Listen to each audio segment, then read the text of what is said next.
Welcome to Whispers and Confessions. There might be a twist waiting, so please make sure to watch until the end. Don't forget to subscribe and like. Let's begin right away. With trembling hands, I finally eased the door open just a crack. In the warm glow of the floor lamp, I saw Catherine and Justin together, and my breath caught in my throat. Though a blanket draped over them, their actions were unmistakable. Catherine's soft, restrained moans, sounds I thought were meant only for me, sent daggers of jealousy through my heart. Yet inexplicably, I felt my own body responding with a heat I couldn't understand. Hi there. I'm Andrew, 52 years old, and my wife Catherine is 47. We've been deeply in love for 20 wonderful years together. I can still vividly remember those butterflies when we first met. After 2 years of dating and falling head over heels, we tied the knot. Those early married days were pure magic. We'd spend hours just gazing into each other's eyes, sharing that intense passion that new couples have, and cherishing every single moment together. We've been blessed with two amazing sons. Even with the chaos of raising kids, we always carved out special time for each other. These days, our older boy's off at college doing his own thing, while our younger one, quite the athlete, is chasing his dreams at a boarding school. With the empty nest, we've rediscovered that spark between us. During the week, we love sharing dinner and catching up about our days, and weekends are like we're dating again. Movies, long walks, the works. Everyone says we're relationship goals and tells us how lucky we are.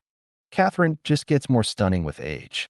Since day one, her classic beauty has turned heads, and she still looks incredible.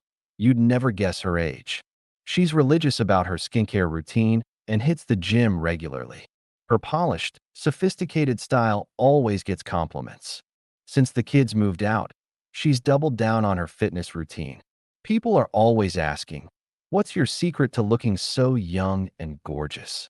I'll admit, I can be pretty jealous. When guys at work functions say things like, "Man, you're lucky. Your wife is beautiful," I feel proud but also a bit protective. But Catherine, she's totally chill about it, completely unfazed by all the attention. 2 decades in, and our bond is stronger than ever. Sure, we might not be as frisky as we were in our 30s, but there's this deeper connection now that makes everything more meaningful. Catherine gets me completely, and when the kids are away, we sometimes spend entire nights just enjoying each other's company. We'll spontaneously book hotel getaways on weekends, and even during the week, we keep that spark alive whenever the mood strikes. At 52, I keep myself in good shape with regular workouts, so our intimate life is great. Catherine's still as attractive as ever, so we definitely still have that physical chemistry. That's why sharing my wife with another man never crossed my mind. The thought of Catherine being with someone else would drive me nuts with jealousy. But man, that night changed everything I thought I knew about myself. Even now, I'm trying to wrap my head around what happened and why I reacted the way I did.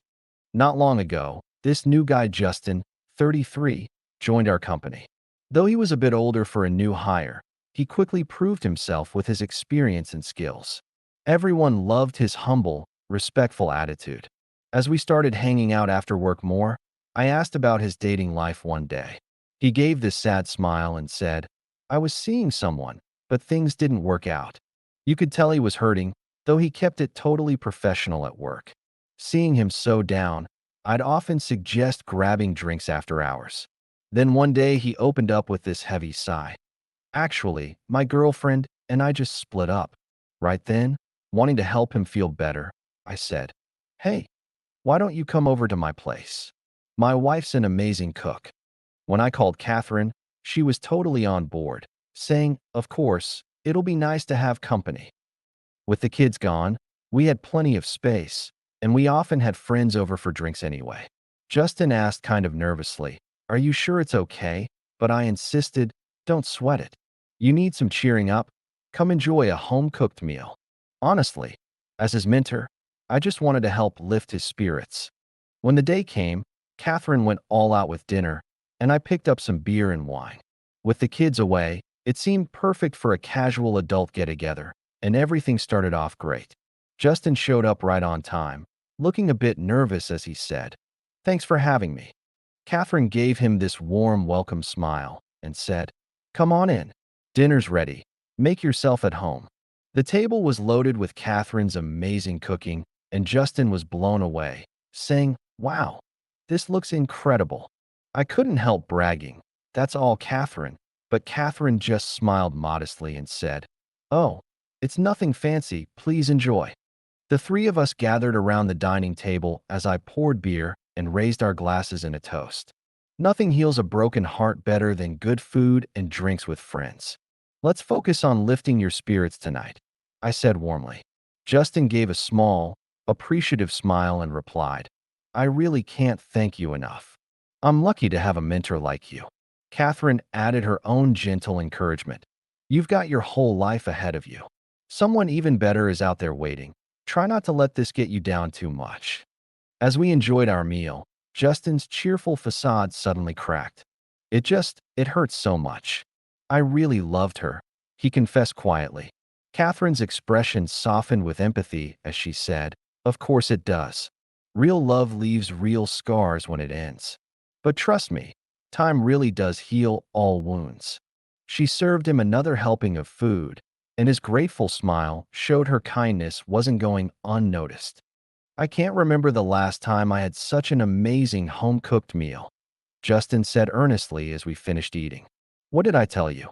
My wife's cooking is something special. And hey, our door's always open," I said, topping off his beer. Justin raised his glass with a shy thanks as we settled in for more drinks and conversation. When Catherine started clearing the table, Justin immediately jumped up to help, saying, "Please, let me give you a hand." I watched them working together in the kitchen, chatting easily as they did the dishes, and thought to myself how surprisingly thoughtful and domestic Justin seemed. Later, as we relaxed on the living room couch, the alcohol loosened Justin's tongue and he opened up about his breakup. His eyes welled up as he explained how his ex had left him. She'd wanted more commitment, but his demanding job left little time for the relationship. Catherine, radiating maternal warmth, rubbed his back soothingly. "It's going to be okay," she assured him, like a big sister comforting her little brother. I felt a tiny spark of jealousy but pushed it aside, maintaining my supportive smile. As the night wore on, Justin slumped deeper into the couch, clearly drunk. "I'm so sorry. Think I've had too much," he mumbled apologetically. When I offered to call him a cab, Catherine interjected, "It's so late. Why don't you just stay over?" Justin protested weakly, "Oh no, I couldn't," but eventually accepted with a grateful, "Well, if you're sure it's not too much trouble." Catherine offered him our son's room, saying it's all made up and ready, and I backed her up. "Yeah, fresh sheets and everything. Make yourself at home." Just like that, our dinner guest became an overnight guest. Around 11:30, Justin headed to bed with a polite, "Thanks again, good night." In the living room, I turned to Catherine with mild concern. "Maybe we're being too nice?" She gave me one of her warm smiles and said, "Don't worry about it. He's going through a rough time, and he's such a polite young man."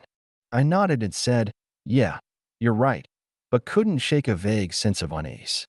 The next morning, Justin was up early, profusely thanking us over breakfast before heading to work. "Really, it was no trouble at all. Come back anytime," I said cheerfully as we saw him off. Catherine echoed the sentiment with a warm, "Yes, you're always welcome here." A few days later at the office, Justin was still expressing his gratitude. "Andrew, I can't tell you how much that meant to me. Please thank your wife again for me." Then, after a moment's hesitation, he asked shyly, "Would it? Would it be okay if I came for dinner again sometime? I really miss having a proper home-cooked meal." I quickly replied, "Of course, anytime." But I caught something in his eyes when he mentioned Catherine, a flash of something more than simple appreciation. I dismissed it at the time, but looking back, that was when his attraction to Catherine had started taking root. Her warmth, her beauty, and that intimate evening in our home had begun working their magic on this younger man. I tried to rationalize away my concerns. He wouldn't look at my wife that way. The age gap is too big. It's ridiculous. We kept having Justin over, and Catherine kept cooking these wonderful meals while we all shared drinks and conversation.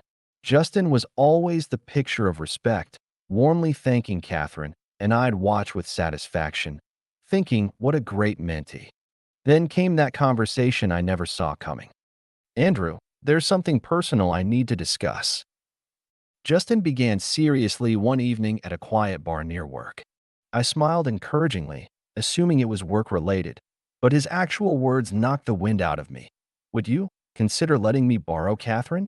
I stared at him in shock, struggling to process what I'd heard. When I asked him to clarify, he wouldn't meet my eyes as he carefully continued. I'd like to spend time with Catherine alone. Her kindness has meant so much to me. I want to be closer to her, including at night. The implication was unmistakable. I should have immediately shut him down, but maybe it was the alcohol. I just sat there stammering, "What are you saying?" Unable to form a proper rejection. His eyes took on a pleading look as he added, "If you're not comfortable with this, we can pretend I never brought it up. But I really need to ask, because these feelings are real." And somehow, for reasons I still can't fully explain, I found myself giving a vague, "Well, if it would help you heal, maybe." My rational mind was screaming that I'd lost it, but in that moment I was caught up in a bizarre mix of emotions and curiosity. It wasn't until I sobered up at home that the full weight of what I'd agreed to hit me. What was I thinking? I agonized. If Catherine knew about this conversation, she'd be furious, and rightfully so. What kind of man even considers lending out his wife? But some twisted part of me wondered if Catherine's beauty and nurturing nature might be exactly what this wounded young man needed. And buried even deeper was a shameful curiosity about how such a scenario might play out. The complexity of my own psychological state terrified me. As the days passed and another dinner invitation approached, I kept questioning myself. Am I really going to let this happen? But I genuinely cared about Justin as both colleague and mentee, and when I tentatively mentioned having him over again, Catherine didn't object. Sure, that would be nice. Of course, I couldn't tell her about Justin's true intentions, so the evening approached with mounting tension and anticipation. That night, Justin joined us once again for Catherine's wonderful cooking.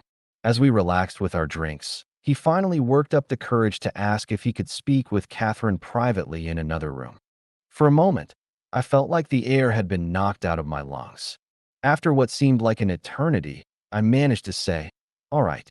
Catherine looked at me quizzically and asked softly, "What would you like to discuss privately?" Justin lowered his head and gave a rueful smile, saying, "I have some personal matters I could really use your advice on." My heart felt like lead in my chest as I tried to steady my nerves, but the pounding wouldn't stop. I watched helplessly as Justin and Catherine disappeared into the study. Alone in our spacious living room, I sank into the plush leather sofa and buried my face in my hands, wrestling with a storm of emotions. Every rational fiber of my being screamed, "This is a terrible idea," yet my body hummed with an electric tension and excitement. A sense of foreboding washed over me, while deep inside, an unsettling curiosity began to take root. Minutes crawled by like hours as muffled voices drifted from the study. Though I couldn't make out their words, Catherine's voice occasionally rose above its usual gentle tone.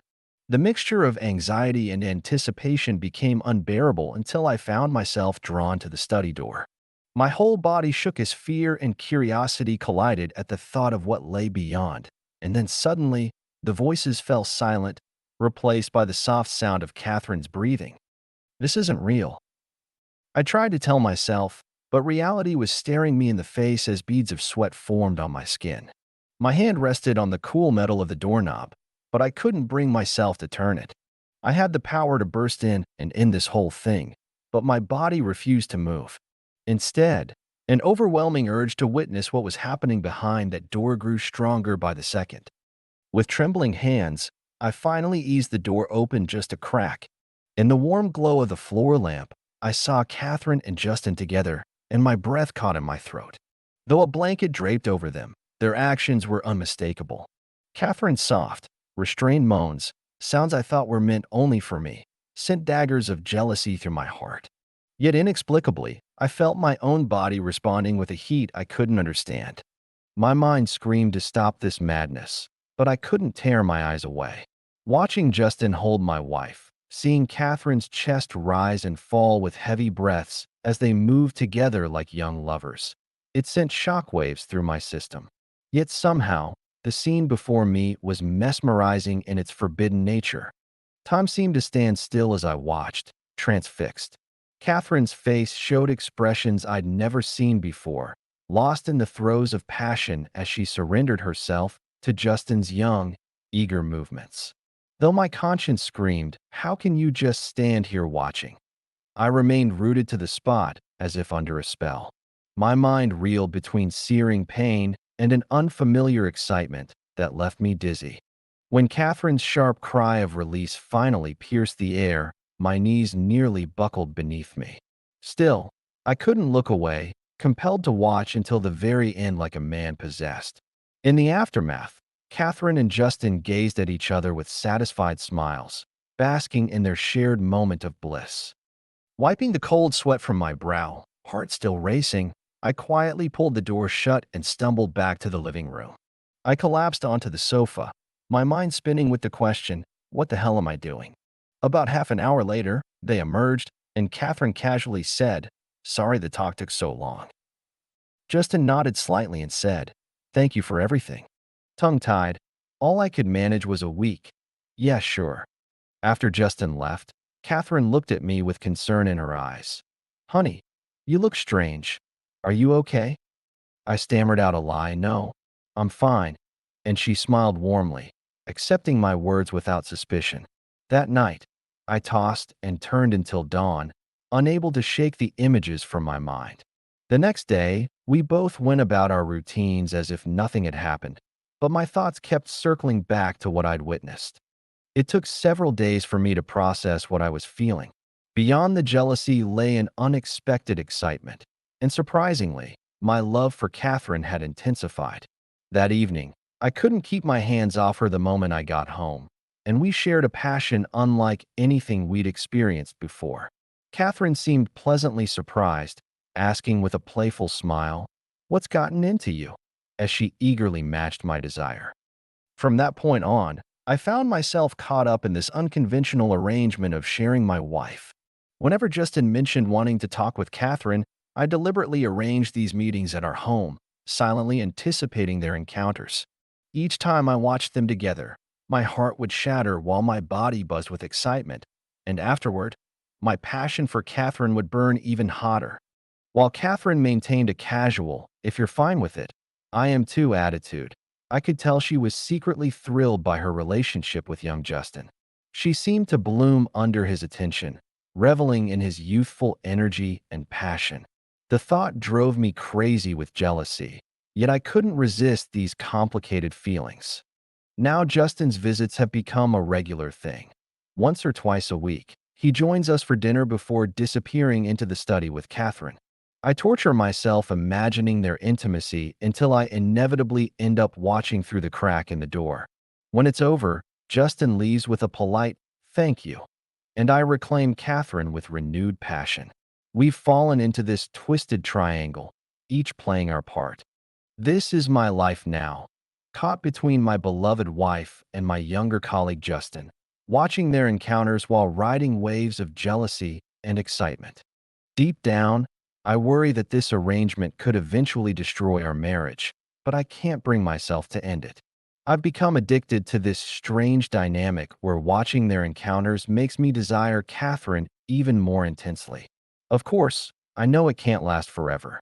Justin might find someone his own age, or worse, Catherine might fall completely in love with him. Yet here I am, fully immersed in this unconventional situation. Each night, as those familiar sounds drift from behind the door, I question my sanity even as my body responds. Ironically, this taboo arrangement of sharing my wife has actually strengthened our marriage in its own way. None of us knows where this road leads, but I've reached a point where I neither can nor want to stop.